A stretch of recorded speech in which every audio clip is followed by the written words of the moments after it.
Oh, I know it's always fun that now I'm remembering to adjust this now, but we're going to do our post-lottery MLB mock for fun. It's for no other reason. This is fun for me. After the Guardians won today, we're going to go ahead and do a live stream mock. So I'm just doing some final bits of setup. Far from the fanciest thing, as anyone watching can tell. I'm just going to then go ahead and share this out. Let me grab the link. And then I'm going to just dive in, and we're going to do this. I'm not going to spend hours on it. I'm going to go through and explain. I have over here the mock draft I did earlier in November on my own website as kind of just a baseline with some of my previous research. And I'm going to go in and type them all in as soon as I can share this out.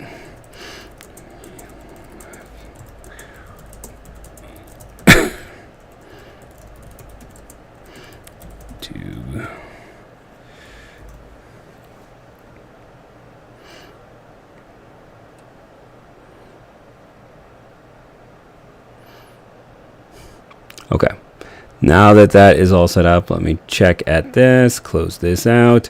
0 concurrent views, it's fine. This is mostly for later. So let's just dive in. Let's dive in.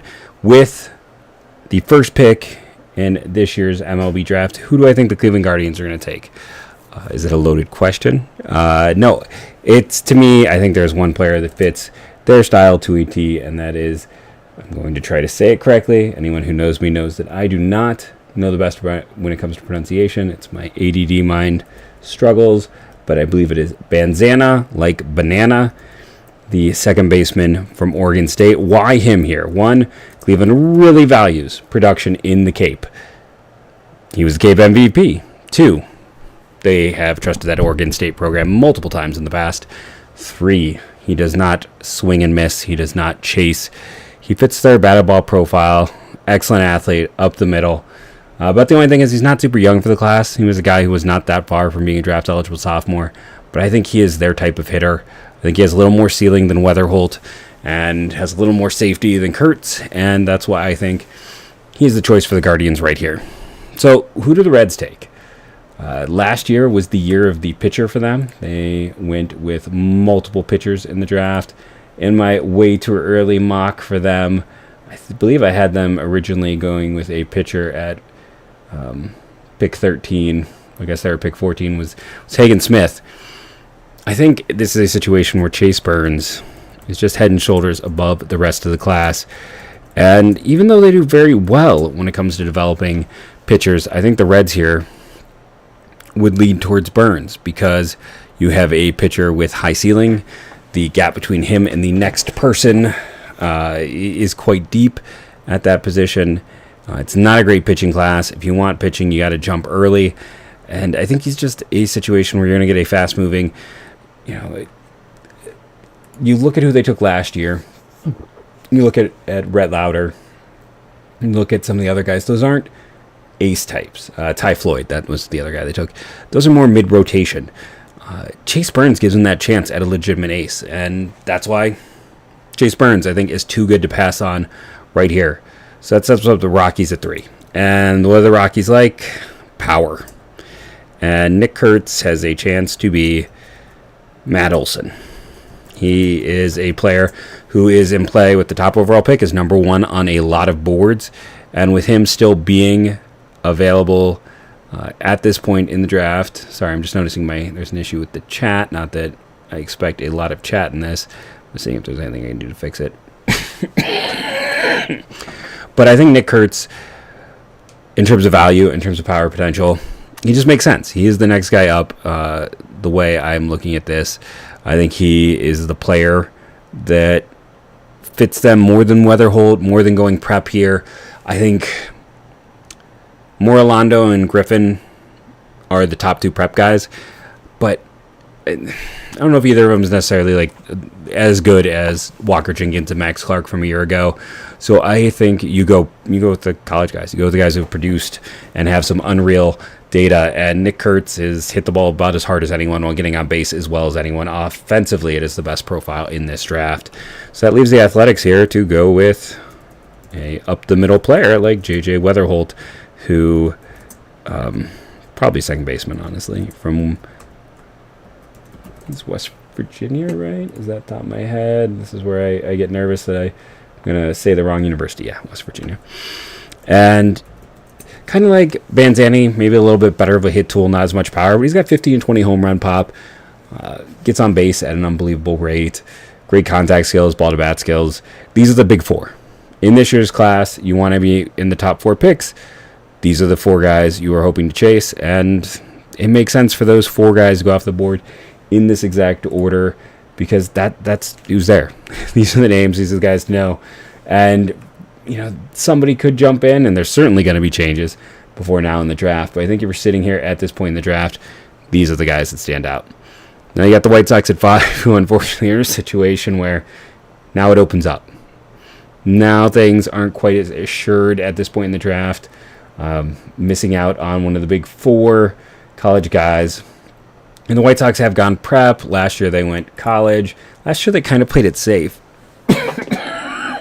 Interesting change for them after having gone with some high-ceiling swings the past few years. So when I'm looking at the White Sox right here in terms of this draft, Jacob Gonzalez was a guy who slid to them. There isn't really someone who's going to slide. In the grand scheme, when you're looking at what players are here, I think Vance Honeycutt. Like, he is a player who some will have in the top 3 in this draft. Might call it more of a big 5 than a big 4. There's a little more risk to the profile overall, but I think right now for the White Sox, and one could argue his tools are as good as anyone that we've already discussed. The power is probably as good as anyone not named Kurtz. He can play center field. There's 5 tool potential there, and when you're sitting there looking at how this draft has fallen, I think Vance Honeycutt makes way too much sense for the White Sox at 5. So it takes us to the Royals. Does anyone know what the Royals are going to do? Last year was a surprising pick. They went a little off board, went from the prep ranks. I think if they're sitting here right now in this situation, there's 2 ways to go about it, and I'm gonna go with the other way. I'm gonna go that they're gonna go for the more finished high school project in PJ Morlando, who I personally think is right now the top prep player in this class. Jackson has a higher ceiling. He can do everything, but Morlando just has a really good approach, really good power. He might be the best hitter and the best power from the prep ranks in this class. And I think at this point, if we see a prep guy, the Royals make sense. They've been more prep heavy, and Morlando or Connor Griffin would be the guys here. Cardinals. They've done a good job in the draft. They tend to lean more college. They went last year for Chase Davis with all of his power potential. If you're looking at power at this point in the draft, there's a few ways you can go with it. And for me, it pretty much comes down to Condon or Caglione. And going back and forth. Let's go with the ceiling here. Let's go with the guy who I think is a legit 2-way player, and whose name I'm not going to spell correctly, Jack Caglione here. I think he's probably a reliever, left-handed pitcher. I think you let him develop it with the plan for him to be a left-hand reliever, and he can legit throw it. There's a chance he could be a starter, but with his velocity, fastball slider, I want to say, there's a relief profile there, while also trying to develop him as a hitter because he's got the best raw power in this class. There's a lot of swing and miss. The Cardinals do a great job working with hitters with swing and miss and with developing power. So I think this is a situation here, and I know I still misspelled his name, where I think there is a tantalizing upside. There is legit 2-way capability. Sorry, it still looks wrong to me. And you're getting a player with a good mix of ceiling and also, the ability to legit be a 2-way player in this draft. So I know I'm going real quickly onto this one. The Angels have like small school guys who can move quickly with good hit tools, good contact rates, and that is Mike Sirota, the outfielder from Northeastern, who's a better athlete than you think. I know people who think he's a top 5 player in this class. No doubt center fielder, has excelled in the Cape, really good athlete. Might be like I don't if I want to say a 5-tool guy, but he might be. He can do a bit of everything. Basically, the only knock is he's at Northeastern. He is a guy who stands out for a team that has gone with back-to-back smaller school players with high contact rates, the ability to get on base, Sirota, Angels. I think it just makes sense at this point. So you got the Pirates, and the Pirates last year, they took Paul Skeens. Year before that, we saw them go with why am I blanking on the infielder / outfielder with the great hit tool, Tamar Johnson. That's it. I'm gonna cough. Pardon me. I don't think didn't hit mute in time, so I doubly apologize. So.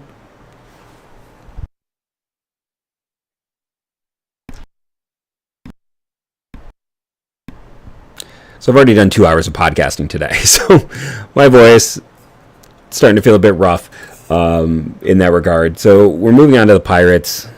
Right now, this all feels somewhat chalky. Connor Griffin stands out for the prep players. Charlie Condon, Braden Montgomery, to me, are the guys who kind of stand out from the college ranks.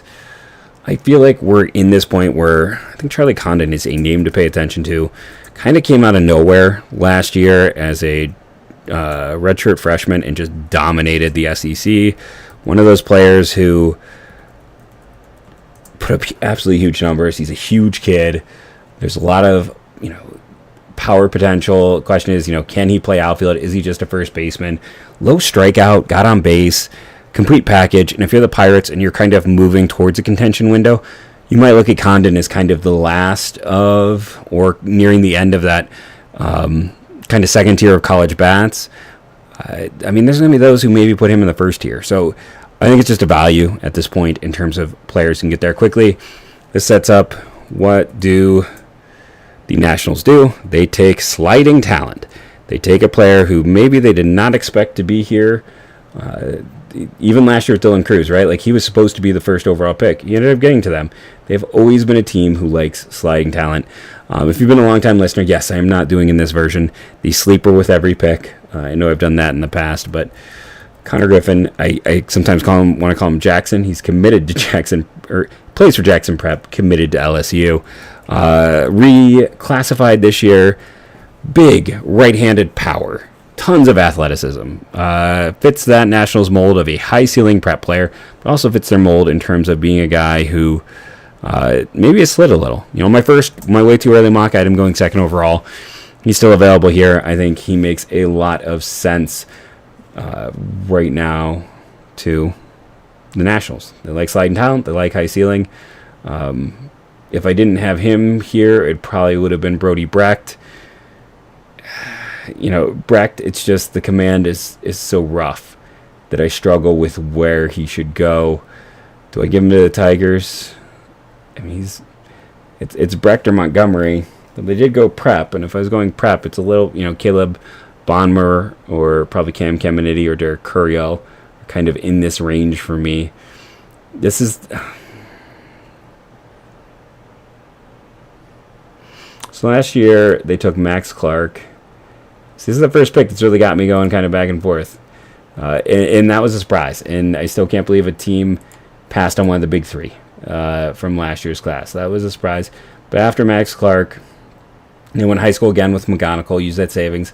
Went with Max Anderson and Paul Wilson. This is a prep-heavy team a year ago.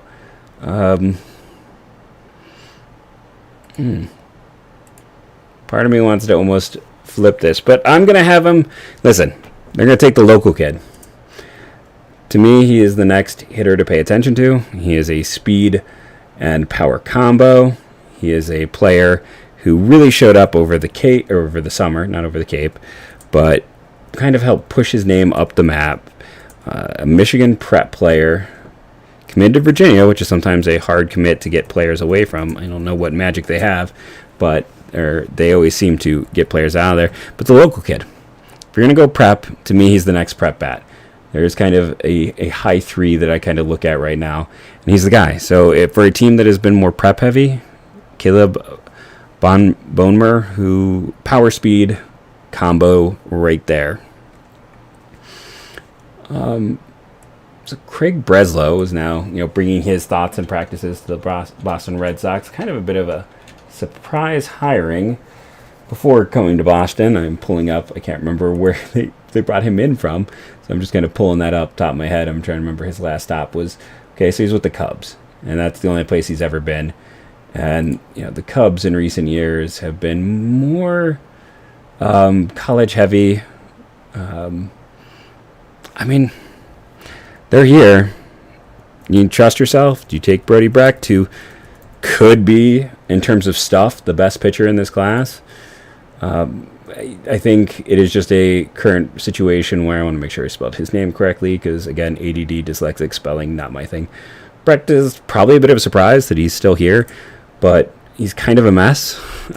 He might have 270 grade pitches and 30 grade control. You got to figure it out. You got to work with him, but there's a chance for something to be really special. And if he comes out this year, shows better command, shows better control, he's gonna fly up this board. If it's where it was last year, though, he's super athletic. He was a football player, played for Iowa. Here he is. I think this is just a really talented player at this point in the draft. A guy whose stuff is as good as anyone, and is just a good value, right? This is a situation for the Cubs were typically where Breslow came from, more conservative. I don't know if this is really a conservative pick, but he's just an interesting value right here at this point in the board. Giants like two-way guys, right? So there is one that stands out, and that would be Braden Montgomery, the outfielder / right-handed pitcher. Most people think outfielder is the long-term home there. And when you look at their last two, Crawford's probably more pitcher than first baseman outfielder, though Eldridge is more hitter than pitcher. In this case, it's more hitter than pitcher. He just transferred to Texas A&M from Stanford after having a really good year. Big-time athlete. Has power. It both as a hitter and as a pitcher. Hit the upper 90s. This is my own scouting report over here I'm reading. Switch hitter, easy explosive power, swing and miss concerns. Could have been a first rounder out of high school. It's a deep class, and he's another two-way guy, but he's like Caglione, I think, can be a two-way. Montgomery's probably more of just a really tooled-up outfielder. Nothing wrong with that. This is the correct range for someone like him. College players tend to go a little bit quicker, so we have him off the board to the Giants. Brings us around to the Cubs. And I don't know, again, like I said, they tend to go more college heavy. And I'm going to throw a name in here. This is a sleeper. This is a guy who could easily be gone at this point in the draft if things play out the way they can. Seaver King has not played Division I baseball outside of the Cape. Phenomenal on the Cape. There is some chase with him. He is just physically tooled up, hits the ball really hard, gets everything on all of his pitches, chance for a shortstop, power, speed, all of it. This could be really low. There is a world where he ends up being in the discussion for the first overall pick if he plays out of... So at this point, I'm looking at the college grouping, and I'm just kind of liking the ceiling of Seaver King compared to some of the other players on the board. The Mariners. The most conservative team until they jumped up and took Henry Ford, and since then it has been prep, and more prep. This team is yet to meet a prep player they don't love. Question is, it's been mostly hitters. There's been a few prep arms. So I'm looking at the Cam Caminittis. I'm looking at the Noah Francos. I am looking at Derek Curiel. And I kind of want to go with Curiel here, who, when you look at, don't want to say the Colt Emerson, not Emerson Hancock, like the hit tool. Like, he was the first guy they went for last year. You look at, the ability to make contact, to get on base with a strong hit tool. That's Derek Curiel. He is the guy who is one of the best hitters in the high school class. I think he kind of stands out in terms of Franco, there's more swing and miss, more power. He's probably more leaning towards first base than outfield. Caminiti is just a very raw package, probably more pitcher than hitter right now for my money. So if I'm looking for an outfielder with an advanced hit tool, that's Derek Curiel from the high school ranks right here. Brings us to the Marlins, a weird team. They went prep arm a year ago. We don't have any prep arms so far off the board. Levi Sterling could be one. But I think the name to watch, and the guy that I've mentioned a few times now, is Caminiti. Again, another two-way talent, more left-handed pitcher than outfielder for me. Another player who reclassified in this class, along with Noah Franco and Connor Griffin. Another LSU commit in this class. I feel like I've had 3-4 prep guys, and they've all been committed to LSU. I realize I misspelled that, so let's fix it. A name on the rise. A lot of people like Cam Caminiti, nephew of Ken Caminiti.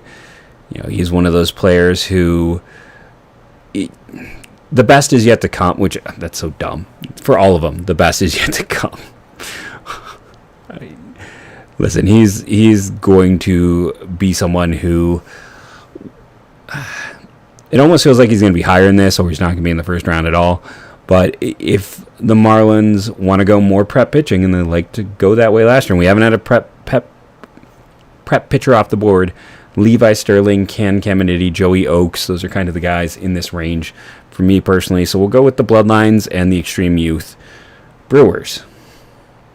Now this is a conservative team. This is a team that...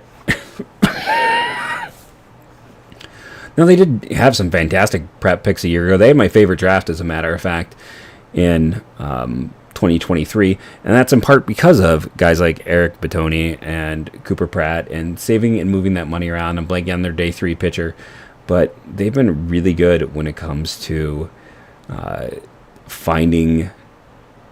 They were really good in just adding talent and making their money stretch. I thought Brock Wilken was an inspired pick where they took him. Not always necessarily their type of guy. So who is, if Seaver King was still on the board, this is 100% where I'd drop him. Jacob Cozart is interesting, but the thing with them, the Brewers, is they actually do a better job when it comes to helping develop defense, and Cozart's more defense with light hit tool. That's not necessarily their strongest point when it comes to development or what players stand out. I was just kind of like... It's like Carson Bench. I just can't see them. I know. This is a guy who I think is going to rise. And that's Will Taylor, the outfielder from Clemson. He was committed to go there as a top football player at the same time as Bubba Chandler. And he ended up getting to school. He played a little bit, maybe moved to receiver. He did not stay at... the quarterback position, which is what I believe he was when he came in. Instead, he moved around, did some other stuff. This year is going to be his first year only focused as a baseball player. He's going to be an outfielder.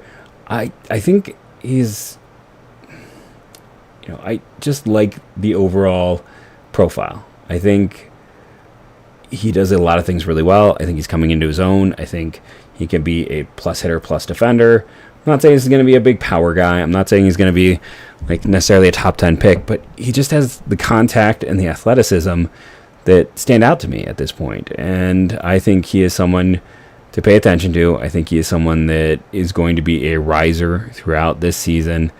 And I think, pay attention to Will Taylor, a little bit of a forgotten guy in this year's draft. I'm going to do a quick pause here. We're going to come back and continue on with this draft, if I can remember how to pause.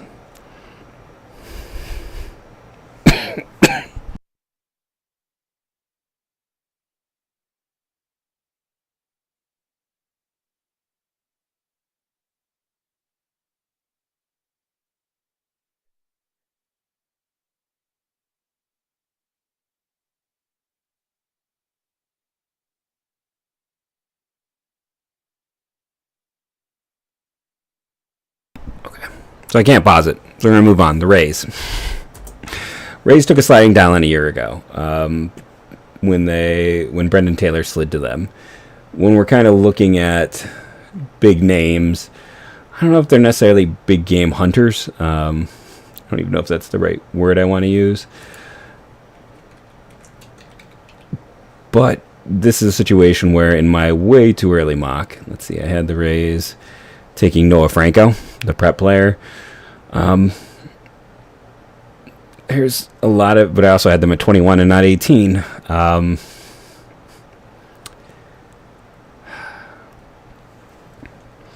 So I think in this case, I'm going to go with Jacob Cozart here.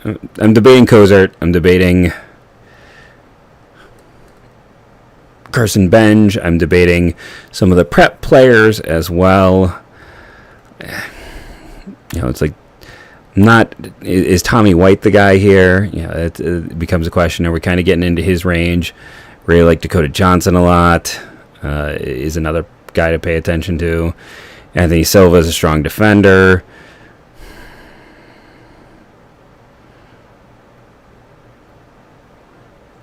Okay, so if I come back here to this, and if I look at my own rationale over here for the Rays at 21, and Xavier Isaacs has paid off. That was a surprising one.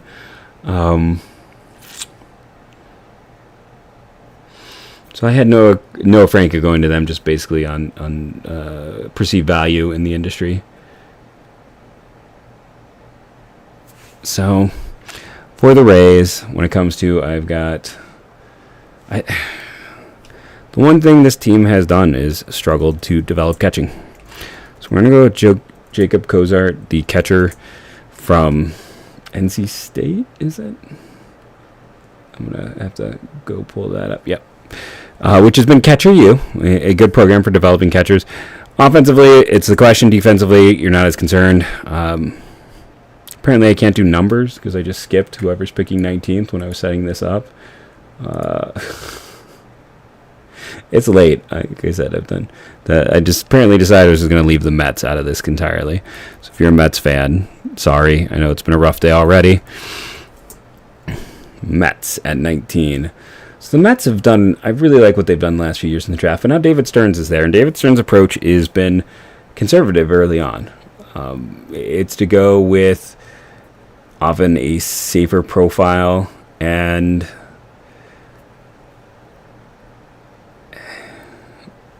when I'm looking through, Malcolm Moore is kind of in this range. Again, Carson Benj, Hagen Smith, and I think I'm going to go with Hagen Smith because he's missing a lot of bats in the SEC. He's a left-hander with some good spin data. When they did go with a pitcher in the first round, not Eric Lauer, that was a trade. It was Ethan Small, wrong E name. Do I actually have someone commenting in chat? Nope, chat isn't working still. Just didn't want to ignore anyone. It was Ethan Small, who missed a lot of bats in the SEC. So Smith is about this range. I kind of like him a little bit better than the bats that are available. If you're going to be a little more conservative, left-handed pitcher, I think it just makes sense overall. Blue Jays have not been afraid to go with prep talent. And when I'm kind of going through my list from previously, I think Noah Franco, the two-way guy, who might be able to pitch, might be just a power hitting first baseman. Either way, IMG Academy, and last time I checked, he was not committed. Another player who reclassified, ceiling, tools, potential. It gives them another player. And kind of the underrated aspect with Noah Franco is, since he's a younger guy who's also far away, retain trade value. He doesn't have to come in like gangbusters and perform. If they are in a contention window, he might be a more tradable asset than going with a safer college player at this point in the draft. So that brings us around to the Twins, who, Brooks Lee was who slid to them. Walker Jenkins was who slid to them. They got a thing for power hitting first baseman who may not hit enough, right? Tommy White, first baseman, LSU. A lot of people might think he'd be higher in this. There's also some issues in the profile. It's not the cleanest one. There is power, but is he going to walk enough? Is there anything besides the power? Is he Brent Rooker? Maybe not what a Twins fan wants to hear. Is he less than Brent Rooker? Is he more? I mean, they got a type, right? They've gone for these type of guys in the draft. Unfortunately, if you don't look at the other side of it, the Jackson Berries, the Brent Rooker had the great year this year, the Aaron Sabatos, the Ivan Melendez's. The history on this type of profile isn't great, but this is about the range for Tommy White for me. Some people are going to be a lot higher. I am not. Coming around, let's go Malcolm Moore here. You can never have enough catchers. He is a bat first catcher at Stanford. Draft eligible sophomore. Catchers always can rise a little bit, especially when you think that they can actually stick there. And I think he can stick. I think he can perform. My original mock had him going in the teens to the Brewers, I want to say, or maybe it was 20. Same, so not the same spot, but close. Yeah, he's... we have to move off maybe, but the profile, again, is an offensive first catcher. What do teams need?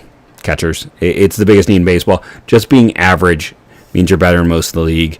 The Orioles have 3 picks in the top 35, so there aren't a lot of great catchers in this class. It gives you an opportunity to grab that ceiling. There's going to be interesting prep talent down the board. There's going to be more college players down the board, so they can jump in and grab him here.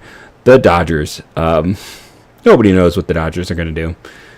I forgot how much I did like Joey Oakey as a connection to the Twins previously in my way too early, but I'll stick with what I got. So the Dodgers can be all over the place. Kendall George last year, right, was a bit of a surprise, and they'll go college. They do a great job at it, but they kind of bounce through and around. And I don't know why. All of a sudden, I just really feel like Carson Bench is their type of guy. Older brother, I believe, is already out of baseball. Multi-time draft pick by the Guardians and by Boston. Carson had Tommy John coming out of high school. He is an outfielder, good power potential. This is really his first chance to get an extended chance to prove himself. He might end up going much higher than this. There are people who think he's one of the top 5 to 10 hitters in this class. At this point, it's just good value. Could have had him going to the Orioles. Could have had him going to the Twins. Could have had him going multiple points ahead. Just a name to know. Maybe not as famous as the other guys, but a player I would pay attention to. The Braves. So their top picks in 20 and 21 were college pitchers. In 2022, they drafted 3 prep arms, then 1 college arm with their top 3 picks, and then came back in 2023 and drafted 3 college arms. So this is a pitcher here. It has been heavy on the college arms for what they do. They like to kind of take that college pitcher a safer result, and it comes down to which guy do you like? Which lefty probably here? Is it Thatcher Hurd? Is it Josh Hartle? The 2 college pitchers who performed, Drew Beam maybe. Just trying to make sure it was not someone I left off this list as I was going through my previous mock. And I think if you were going just on traits, which is what they did with Thurston Waldrop a year ago, I think it's more Thatcher Hurd. Josh Hartle is probably the safer one. Like, if you want a guy who's going to move quickly, be more of a mid-rotation guy. But here, I'm changing it. Why am I changing it? Because the Braves love Wake pitchers. They love Wake pitchers. He is the safer one. He does not have the ceiling. Some of the other guys do. But he comes from that pitching factory. The Braves like Wake pitchers. He's missed bats. He's had plus command and control. He's a very safe pick. There you go. Whew. I apologize for my coughing at this point. Like I said, just a bunch of talking has me kind of feeling a bit parched. But we're going to keep powering through so I can keep providing content. Be the machine. Feed the algorithm. And I was just kind of looking at my list at the prep guys. I had Joey Oakey in this range, Levi Sterling, Cade Abercrombie, Aiden Harris, Dakota Johnson is kind of interesting, Anthony Silva. So I think going through all those guys, we want ceiling. It's the Brewers. It's ceiling. The other thing that this team, I know they have Ethan Salas, but they have struggled a bit more with catching.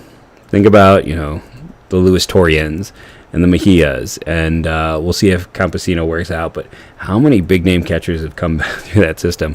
You can never have enough catching, even if the current players they have works out.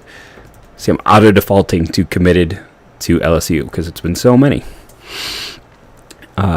Cade Arambide, catcher, really good athletic traits. So it does fit with what we've seen with the Padres.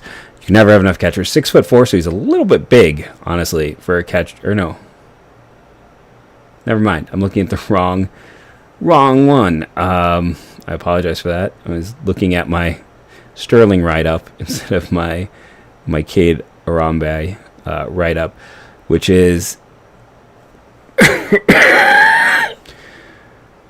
with him, it's all upside. Great exit velocities, elite pop times, strong arms. Might have to move off the position, as is often the case with these prep catchers. But when you're sitting there with him, big time exit velocity, big time power, gives them another high ceiling catcher, and you can never have enough catchers in your system.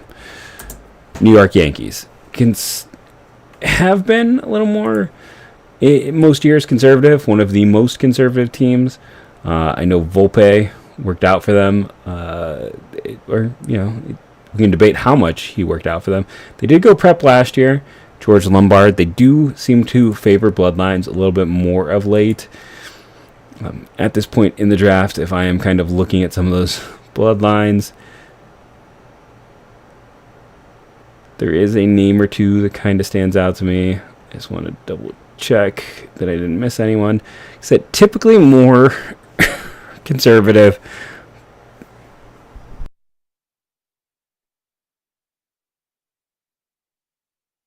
To make that jump for prep players, and Volpe was the local kid. In this case, when I'm just kind of looking at my list, trying to see what makes the most sense, because the Yankees are another team that can go in a lot of different ways.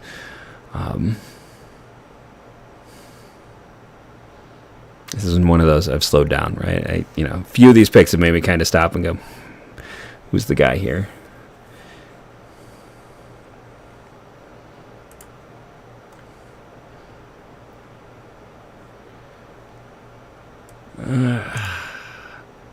Spending too much time on this pick. I know it. This is where I wish I had the comments working, something to fill while I go through and kind of focus in on the names that I'm just kind of trying to pull very quickly from my other list of players. Give myself a chance to stop talking so I can stop coughing. Like I know Can Caminiti is, I believe, who I gave them in my way too early mock. If you're asking why are they drafting this late for a team who didn't make the postseason, it is due to spending too much money, essentially. Yeah, Caminiti and Carson Bench were my pick in their sleeper. Who are the guys who are still on the board?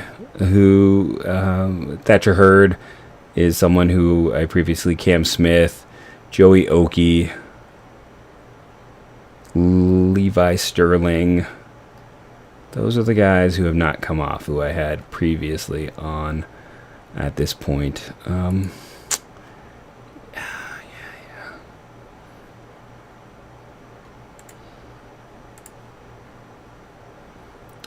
In the next ones, I had Anthony Silva, Dakota Johnson, Cade Arimbi.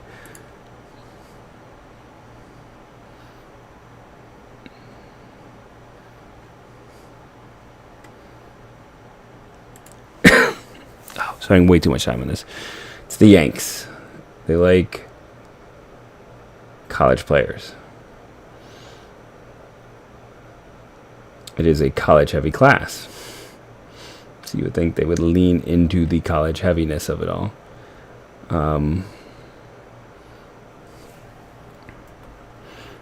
Take one last look at my previous list.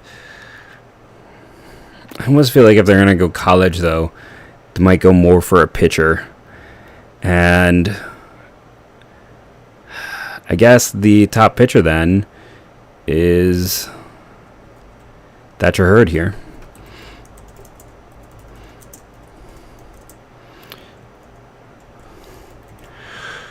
The UCLA pitcher with great stuff, has not had a ton of innings in general. Let's see, here's my write-up from before.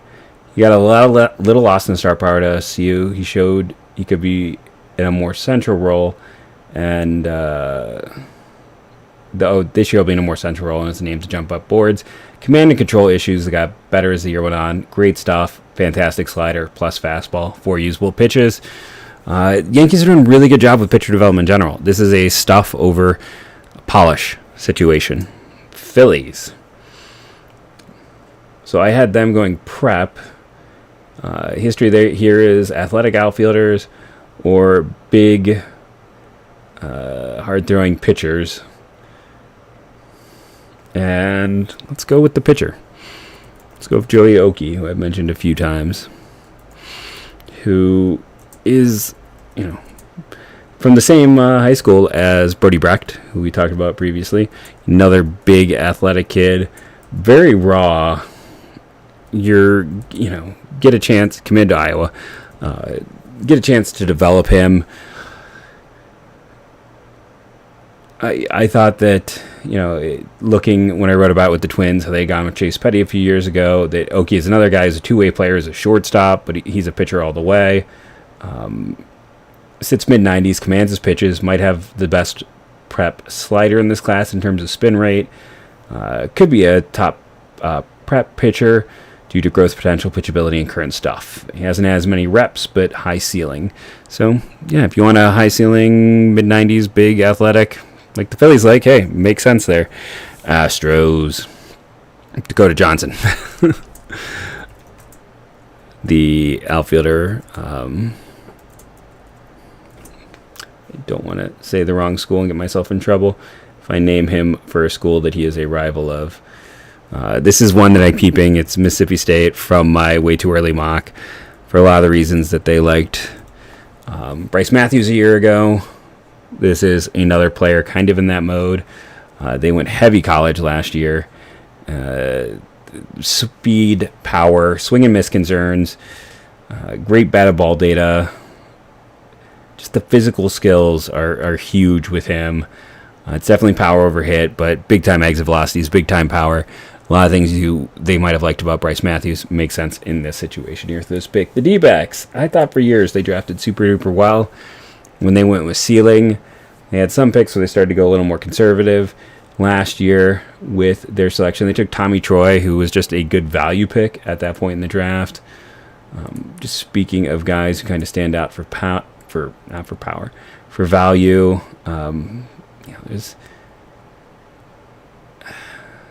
As I kind of go through and debate, it feels like, listen, they have a bunch of picks, so they can afford to gamble, and they have taken prep players and has worked out.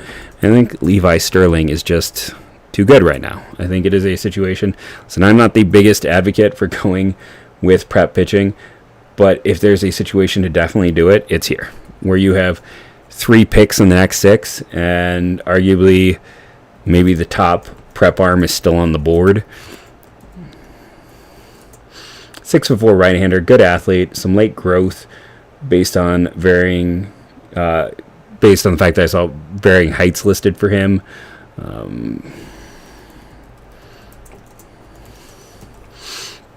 Low 90s, touches mid, 4-pitch mix.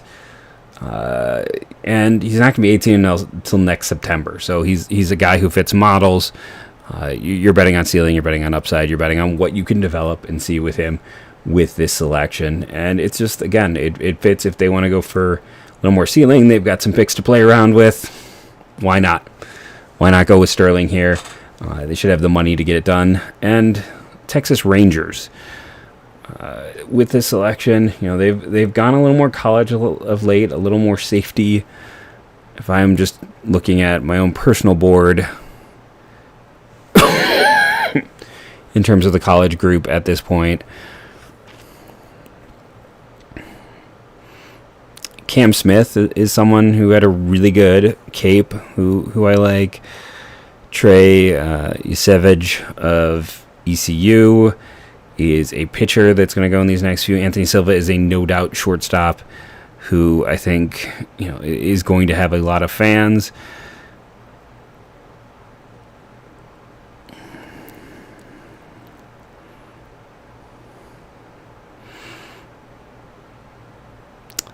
And then there's also the other guy I'm debating, and I think I'm actually going to put here. Got these tabs open. Is James Tibbs, who is Florida State, right? Yeah.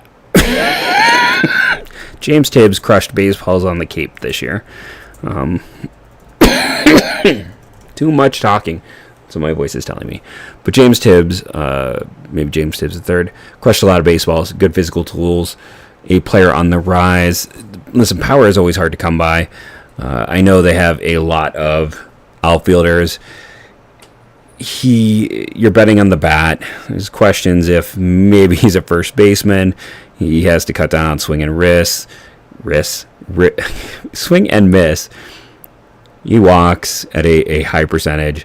K rate wasn't terrible. There's power. There's a lot of good traits. That's always the important word here, traits. Like, especially when you're picking at this point in the draft, looking at someone with this profile, I think stands out. And I'm actually going to then go back to back when it comes to FSU here. And we're going to talk about another K performer, and that's Cam Smith. Not a big guy. Didn't have the best season until he got to the Cape and then just lit it up on the Cape. And really kind of put himself in that first round radar for me, a player to talk about and discuss. If they need a little more in Sterling, this also allows them to maybe save a little bit here, though he might end up going up this board. Huge bat speed, great power potential. The Cape production was there. Again, not the best data at Florida State, so there is that part of it to help you pull his cost down. Coming back to the Orioles, who, the overall class for the Orioles last year is going to be slow and loading, but it felt, they didn't take a prep player that they signed. And I think, let me make sure I spell his name correctly. I know they've gone with mostly bats early, but having all these picks, ECU Trey Yusevich is a name to watch, a pitcher on the rise, someone who could end up a top 10 pick. It just has the pitch mix, has a lot of pitches that are going to flash above average to plus. It's just a strong combination from a program that does a pretty good job when it comes to pitcher development in general. So I would just keep my eyes firmly on him. Another one who's a little bit young for the class, which is always a net bonus. Back to the Twins, and I just want to remind myself who I had the Twins grab earlier. Tommy White. I could see them going prep arm here. I'm just like, did any of my prep arms... No, none of them survived to this point in the draft. Who? I was just looking at my way too early mock, and Anthony Silva is like Aiden Harris, even from my Charlie Bates. Those are the guys even from my my extra picks, and I'm like, oh yeah, these aren't the necessarily the ones that I think make the most sense with this pick.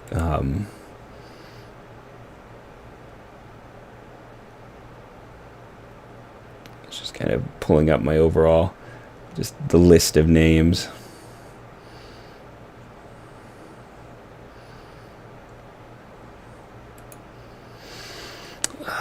Twins. What do the Twins like to do?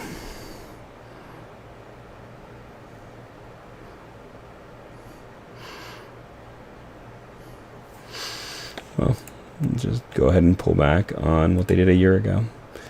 After going prep early, which I have them... God, it's late. I'm tired. No, I have them going college, not prep early, unlike last year. But they also had a really nice situation of picking 5th overall a year ago. They went high school, college, high school. Yeah, I want to look at the college ranks here 100% for this.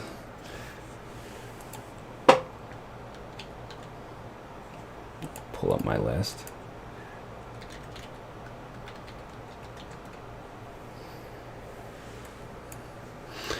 Sorry, apologize. Should have had this better together, but immediately finished my last podcast and then jumped in here so I could do this and knock it out and do it the same evening. Just keep powering through all of it. I know there's going to be guys I've left off. Here.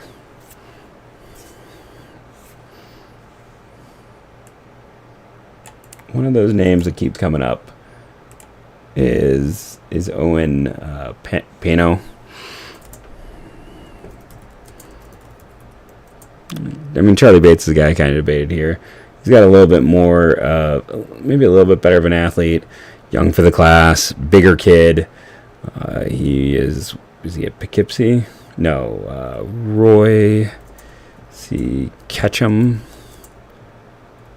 Senior. Not to be confused with. I'm not going to make a bad joke, and I can't even spell Ketchum. Oh.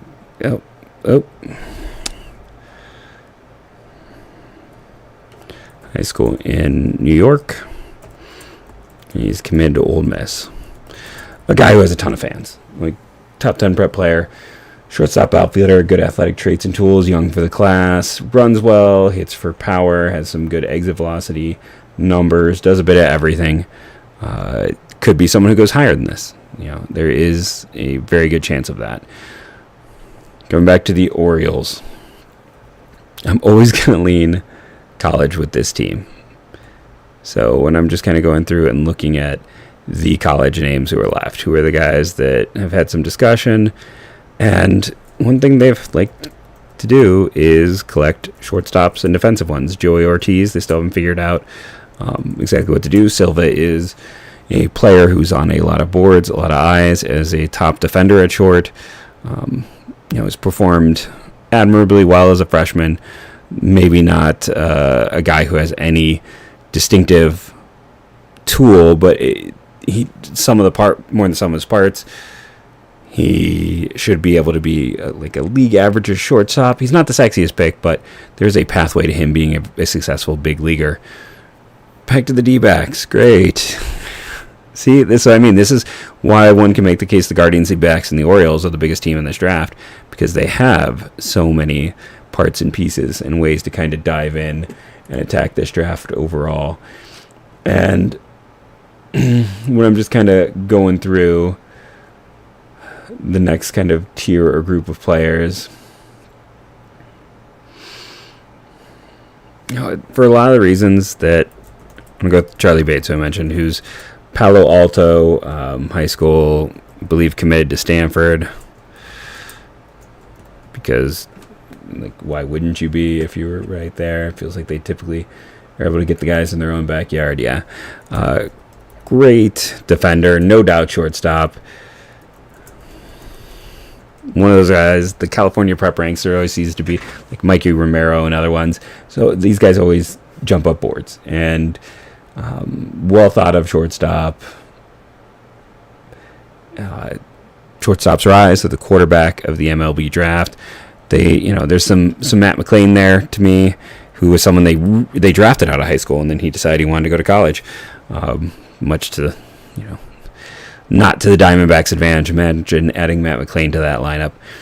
Let's come back around to the Guardians. You would think with all of my past knowledge and history with this team, I'd be better prepared for what the Guardians are going to do here. They've not been afraid to go prep. When you're looking, Rafi Velasquez, they've also taken a few guys that are older or after being very age-focused.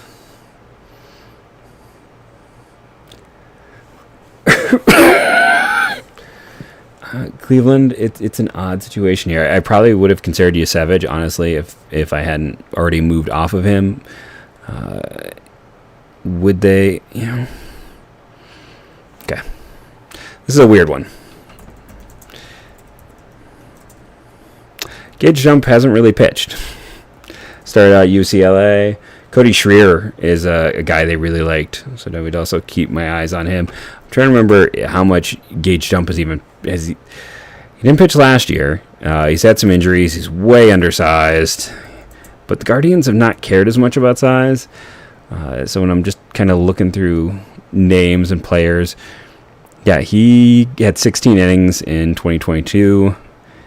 It's just been kind of a mess for him since he started in college. Listed at 6 foot now, so that's some nice growth for a guy who's like 5'9", 5'10" out of high school. He just felt like a guy who was kind of their type of guy out of high school.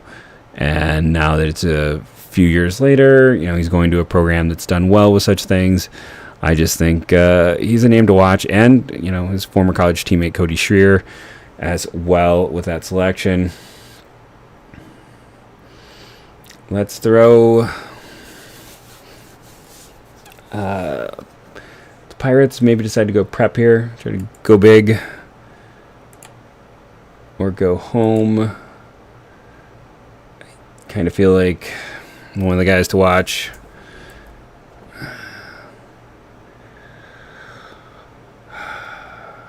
Okay, let's be honest. I'm running a bit out of steam. And if I go back and just look at my list, let's go with my list. I don't know if this is necessarily his range. If I'm being honest, this is not his range. At least not right now.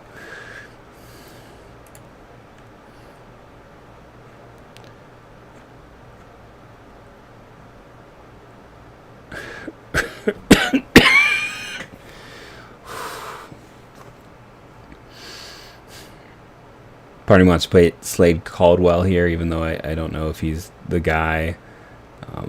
There's a few people. It's just the high school group is kind of a mess, and it's shifting all the time. And I don't love a lot of what's there, and I don't have a great set of information yet on it. And when I'm just kind of going through and pulling back and trying to figure out, like, what are the guys? Who's going to move around? Who might be someone to watch at this point? That's where I'm kind of focusing in on, trying to see who even just makes sense to these teams. Let's just go ahead and flip it the other way. Like, this is a team who has struggled, who just went out and traded for Marco Gonzalez. Sure, part of the salary's picked up, but could maybe use more pitching. Everyone needs more pitching, right? Drew Beam seems like a pretty safe developmental pitcher. You're looking at a back-end guy, not a sexy pick, but a guy who could maybe move quickly for that organization, be someone who could be, I don't know if I'm going to say the answer for anything other than just another arm for the Pirates, a team that is looking to develop and could use some more arms overall in their system.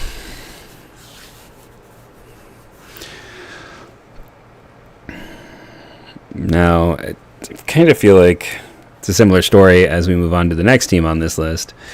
When it comes to the Rockies, last year they tend to be a little more pitcher heavy in recent years, the last 2 years in particular, and not a great pitching class. We just go ahead and state that it's not a class that's going to bowl you over.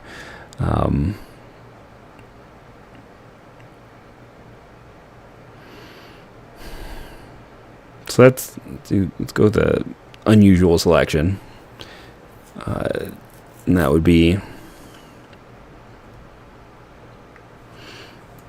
Cade Obermuller, right?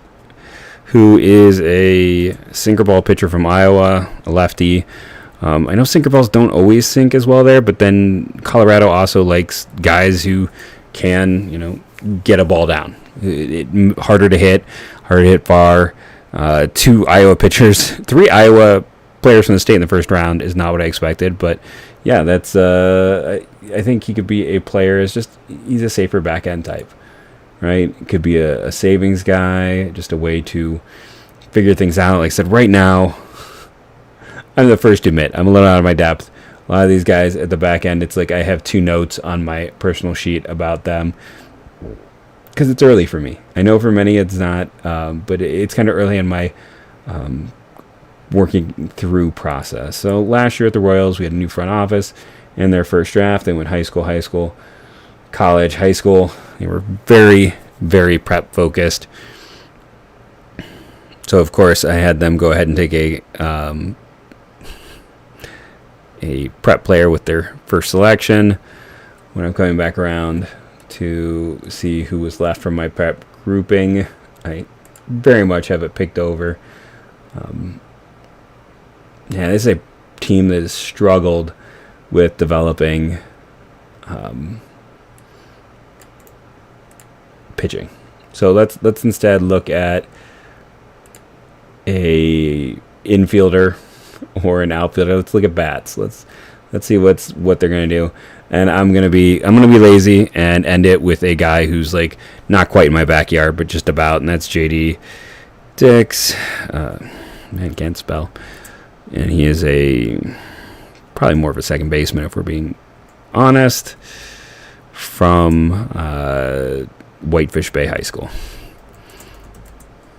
a place I applied to work a few years ago. But he's had really good traits. Kind of got observed a lot last year when he was playing with one of Council's kids. Probably the best prospect on that team a year ago as a junior. Coming back this year as a senior.